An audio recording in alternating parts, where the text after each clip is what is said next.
Hi, I'm Benjamin Payne. At the K-12 Education Office at Hillsdale College, we support school founding groups and their efforts to start classical schools across the country. Finding the right leader is one of the first and most important steps to building a successful school. While we do consider experience in education, we seek candidates who exhibit unwavering personal integrity, honesty, courage, and servant-hearted leadership. Perhaps that's you. If you're looking to engage in fulfilling, impactful, and challenging work protecting our nation's future and building up the next generation of virtuous citizens, we'd love to hear from you. I'm looking for strong school leaders right now. Learn more about how you can make a difference at hillsdale.edu/leader. hillsdale.edu/LEADER. That's hillsdale.edu/leader.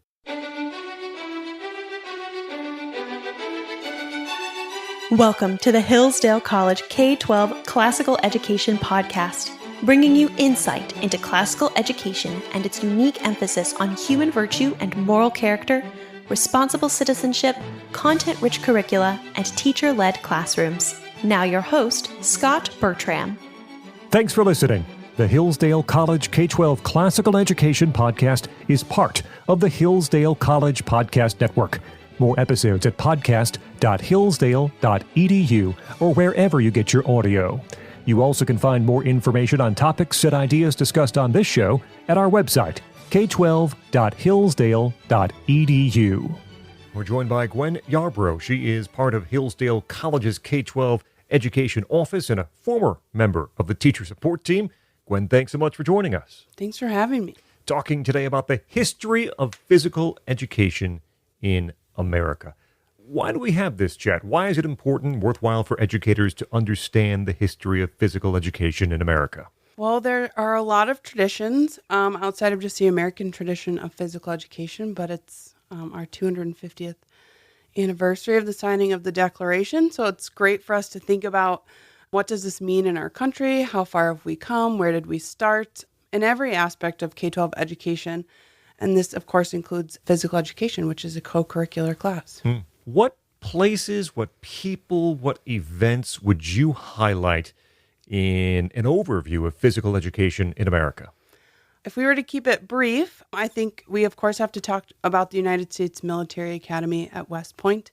They obviously have a rich tradition of training cadets in physical activity, physical combat. So we think of Herman Kohler, who established a system for physical training of cadets. So not just, we think about the tradition of armies in general. The idea of a standing national army is actually not that old at this time. And so we're looking at how are they formalizing a means of training them, and whether that's in engineering or mathematics. Additionally, somebody had to start thinking about how do we train these people as a group. And then we can think about Charles Beck, who was the first physical education teacher here in America. Charles Follen founded the first college gymnasium at Harvard, and John Neal founded the first public gymnasium. These are all, what they have in common is they're all German Americans who immigrated and were all influenced by sort of the same school philosophy founded by Friedrich Ludwig Johann of the German Turnen movement. We can talk a little bit more about them. And then, of course, after a time, we start to kind of professionalize being a physical education teacher. And so this starts with the North American Gymnastics Union, and then also the foundation of the American Association of the Advancement of Physical Education. And this all happens in the late 19th century. And then more recently, we think about the President's Council on Physical Fitness and the President's Fitness Test. All of this is like kind of in the front of our minds. President Trump just brought it back, had a big event at the White House. And then just some of the more modern research-based programs that a lot of teachers are probably familiar with. The Fitnessgram is one, and Spark is another. We'll talk more specifically about, I think, all of those things as we continue in the conversation. Let's start with West Point, though. Why is West Point important in the history of American physical education? We get a lot of traditions from them. They have a long-standing tradition of this indoor obstacle course, and it's in like the grodiest gymnasium in the oldest part of their campus, and it's this big 11 event test that cadets take at different times during the year. It's been featured on ESPN famously. They're going through this course with one of their correspondents, and then the running back from the football team shows up and she says like, "Oh, surely they don't make you do this." And he's like, "No, I have to do this. I have to do this every year and pass it like anybody else." And it's very physically intense, and they all come out and celebrate every cadet as they're accomplishing it. And it's this big rite of passage. And I think that the idea of having something physical that everyone has to do in a learning environment is definitely something that contributed to our current thought of what physical education should be or is in schools. Yeah, how did the military training influence the educational approaches to physical fitness? We see it. It has a lot of influence up until like the late 19th century. Traditionally, they're doing combat here at the military academy and things like that. But even as we get into the German Turn movement, their big emphasis is on gymnastics and fencing and combat, in some form. And so it's always been part of it. And then over the years, we've had sort of a softening. Like maybe that's too strict an approach. Maybe we need the kids to just be having fun, and then they'll want to be physically fit. And so I think we could debate whether that's the right direction or not. But it is very much part of the tradition, and it definitely bleeds into why we have it in schools today. Let's talk about the German Turnen movement. What is it? How did it help to shape American physical education, and why did those ideas begin to gain traction in the United States?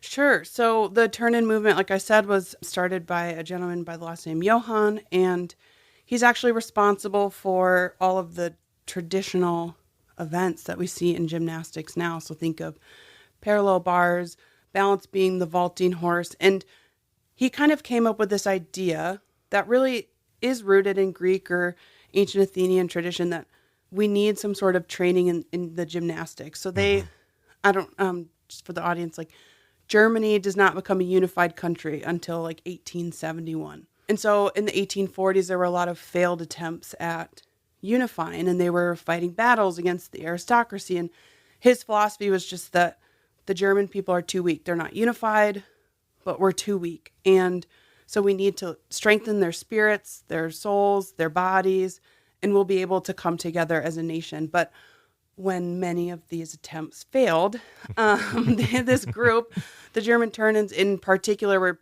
persecuted or kicked out of Germany, and they had to go somewhere. And so they immigrated to America. And so they started founding their gyms all over the country. The first Turnen gymnasium was actually founded in Cincinnati, Ohio, which is relevant because the Cincinnati school district is actually the first school district in the country that mandates physical education in a school. And so they're definitely related to one another. And again, they start forming gyms and colleges. And like I mentioned at the beginning, sort of all of the firsts of American physical education. They're all related in that they have descended from this line of thought and these German Americans. All right, the Association for the Advancement of Physical Education, the AAPE, how did that organization help then to change physical education? So this organization did a lot to professionalize physical education in schools. And at the same time, we had the Turnen College, the normal college of physical education. A lot of those graduates who were bought into this sort of militaristic style of physical education, they join this association for networking and all the same reasons people do today. But after a while, as part of this association, different influences on the association kind of start to soften things, like I mentioned. And I feel like he's the boogeyman of classical education, but I tried so hard to find some other reason, and it just kept cropping up, that we can like directly relate this to John Dewey. His influence on education in general, just this idea that it should be student-centered, student-focused. We should be, we want them to be pursuing their interests, and just kind of robs the spirit of physical education, this idea that a teacher would know how to train a child so that they can be physically fit and reap all the benefits of that. It just shifts, and it becomes games and sports. And I mean, there's practical things too, Like there's a lot of injury associated with just doing the vault over and over again, right? Parallel bars. Sure. Think of all the famous gymnasts that we know. They retire when they're like 20, you know? So it's not all bad. It's not all good, but it's just a fact that some of this idea of it being related to military training is removed, and it does happen as these turn-ins start joining this association. So how did physical education then become a matter of public policy? When do government leaders begin viewing student fitness as some kind of national concern? Right. It's actually very similar to why Mr. Johann started his program. We had just a very high rate of draft rejections in World War II. And there were trends coming out of Europe that their children were more fit than ours. And so I suppose blanketed or couched on, as national security, the presidents got involved. And so they started a nationwide pilot of the presidential fitness test and the program. So the program was started under Eisenhower and the test was started under President Johnson. And it was motivated. They wanted to just improve PE with hopes of improving national defense or just like the general the general improvement of youth in our country in general as compared to other countries. So it was, again, a very nationalist idea. And then the President's Council, and you mentioned earlier there's some discussion about this recently because it's been returned. I recall when I was young, the President's Council, and it was President George H.W. Bush that we were trying to impress back then. So where does the President's Council start, and how does it evolve over time? I think the simplest way to sort of paint a picture without too much editorializing is if you just look at the actual name of the council and how it evolved over time. So in 1956, it's the President's Council on Youth Fitness. 63, Council on Physical Fitness, so like for everybody. 68, it's Physical Fitness and Sports. 2010, Fitness, Sports, and Nutrition.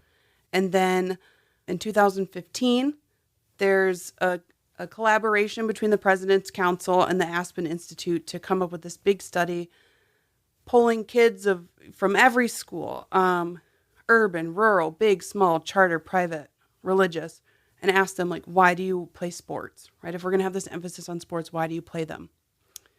And every kid, top category, top reason for every kid in any kind of school is that they want to have fun. Mm-hmm. So then we're like, oh, how do we make sports and all this more fun, right? And then in 2018, they rename it Council on Sports, Fitness, and Nutrition. So we just see a differing in the emphasis. Like it's great that nutrition's involved. Mm-hmm. I mean, of course, right? Like anybody who's an athlete knows you can't outrun a bad diet, right? But it's also interesting to note that they just keep taking on more and more aspects. And how many things can you do well, right? I guess is the question. Yeah. What about, let's say, Fitnessgram, Spark? These are things out there. What do they measure or promote? Yeah, I think these are two great resources for all PE teachers. They're scientifically based, researched. They're communicating things about students' general fitness. And so that's related to the President's Fitness Test. I'm trying to think as I was kind of researching this topic, I found a great article the first time they were sort of launching the test. And they had pictures of all the kids doing the different movements or tests. And it says, join the president's team. And there's this funny little blurb about, this test equalizes everybody. It could be the shrimps and the runts beating the football hero and that kind of thing. But there's some truth to it that like these tests, and I think that is true of the test in the Fitnessgram, which is why we see it as a great test that good PE teachers are using in their classrooms. It's just testing functional fitness, things that kids need to be able to do. So it's just 6 tests. There's something testing their aerobic capacity. They're doing push-ups, curl-ups, different flexibility things, trunk lift. And they also measure BMI, which I know people have a lot of feelings about that. But if you're trying to just give a big, large group of kids very general idea of, are you proportional? It's, it's not the worst way to do it. Yeah. But the test is great.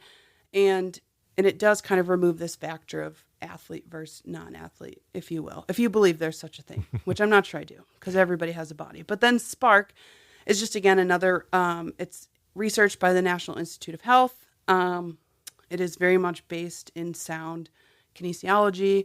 And it's just, they have a lot of resources out there too. And so they measure and promote, I think, the best of what we're finding is a real indicator of whether a student is healthy, and a good structured way to help train students to be physically fit. Talking with Gwen Yarbrough from the Hillsdale College K-12 Education Office about the history of physical education in America. What does the classical tradition say about physical education? How should the schools think about this relationship between physical formation along with intellectual and moral formation? Yeah, I just, full disclosure, you're listening to a Hillsdale College podcast, and so we have to talk about Plato. Sorry. And we're going to talk about Aristotle too, but this is really where our approach comes from. I think that this is true, as people are trying to figure out, like, what is classical about? What is K-12 doing? What is your curriculum? What's the program guide? It's certainly, we put a lot of effort into the curriculum that we recommend people are using, but it cannot be overstated. It's how you teach it or why you teach it. And so for PE, we are teaching it because Plato asserts beautifully in the Republic that students should first get an education in music. And he means anything inspired by the muses. And so if you know anything about Hillsdale, or you've been to the new Core Virtues website, we emphasize a lot that great literature for very small children is forming their moral imagination. It's rooted in this idea.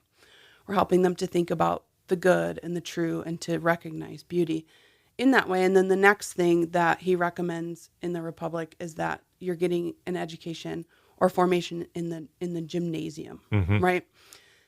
And on its face, right, if you haven't read it, you're thinking like, oh yes, we need to be physically fit, our bodies and our souls, okay, with music. But even shortly after making this assertion in the dialogue, he says that we're actually doing this for the same reason. It's forming their souls. It's helping them to gain self-government. Dr. Leonard Sachs is someone that frequently guest features at different K-12 events, and we lean into a lot of the books that he writes. And he has an essay called Evidence-Based Parenting. And he asserts that the biggest indication of whether or not a child is going to be successful, it's not who their parents are, it's not their socioeconomic status, it is their ability to self-govern. That is going to make them successful. And so if we think about that, we want them to be physically trained to form their souls, and we know that they need to be self-governed. What better way to do that than in a physical setting, right? You're forcing kids to push themselves beyond what they thought they were able to accomplish, to be tired, to really test their virtue when they're exhausted. And Aristotle goes one step further, and I actually got this quote from an essay written by Veronica Brooks for our K-12 online courses. It's very beautiful. I just had to steal it, so thank you, Veronica. But she says, the great minds of antiquity would have us wonder whether we can truly love what we do not know. Aristotle grounds genuine self-love in self-knowledge, because he tells us to love oneself is to nourish the highest parts of oneself while taming and disciplining the lowest. So if we can present to them challenge, physical challenge in physical education, they will gain a lot of self-knowledge, right? Like, you might think you're the fastest and you're not. You might think you're the strongest and you're not. And you can choose how you respond to that, right? And so we're hopeful that in that self-knowledge, they can learn to train the weaker parts of themselves, or at least just have an appreciation for, I think it's a beautiful thing when a kid can walk into a PE class and they don't have an A in math. They don't really know what's going on in physics, but they excel physically, right? That's a win for that kid. But it's also a beautiful thing for the kid who for 7 hours out of the school day is just crushing it in all their classes. They're the smartest. They always have the answer. They might know more than the teacher. Mm-hmm. It's good for them to go to PE and just appreciate that, okay, I'm not the best at everything. Right. And that's okay. And I'm okay. Right. So I think we're really training them to have self-government, which we all can appreciate, helps them to be a more well-rounded person. But I just think the challenge in PE is something people want to shy away from. And this doesn't mean we shouldn't play sports. They're fun. There should be sports in PE. American kids should be able to turn on the TV and watch a baseball game and know what's going on, right? That cultural literacy aspect. Right. It's important. It's another way that we're, transponding our culture to kids in a PE, K-12 setting, but there does need to be rigor. Kids need to feel challenged. Yeah. So generally, how are we doing? Are our students healthy and well? Yeah, I think there's a lot of research out there that says they're not, right? I mean, if you look at childhood obesity, you look at all these mental health things, and everybody's suing the social media companies. And again, without, getting too big for my britches, I just think we can kind of step back and assess what's our goal here. I think a great PE program has a pretty clear mission that talks to or sings to their school's mission. And I just think there's no way, especially in a classical school, for your school to have a mission that says you're trying to train hearts and minds. For a PE program to say our goal is for the kids to have a bunch of fun. I don't. So without getting too into the science or the whys or blaming it all on the teachers or, whatever we tend to see, I just think you can answer that question for yourself, right? If you have a great mission statement for PE and you have an understanding in classical education or the purpose of an education, you'll know if you're hitting the mark. Yeah. Gwen Yarbrough is with the Hillsdale College K-12 Classical Education Office, also a former teacher support team member as well, talking about the history of physical education in America. Gwen, thanks so much for joining us here on the Hillsdale College K-12 Classical Education Podcast. Thank you, Scott. I'm Scot Bertram. We invite you to like us on Facebook. Search for Hillsdale College K-12 Classical Education. You also can follow us on Instagram at Hillsdale_K12. That's Hillsdale_K12 on Instagram. Thank you for listening to the Hillsdale College K-12 Classical Education Podcast, part of the Hillsdale College Podcast Network. More at podcast.hillsdale.edu or wherever you get your audio.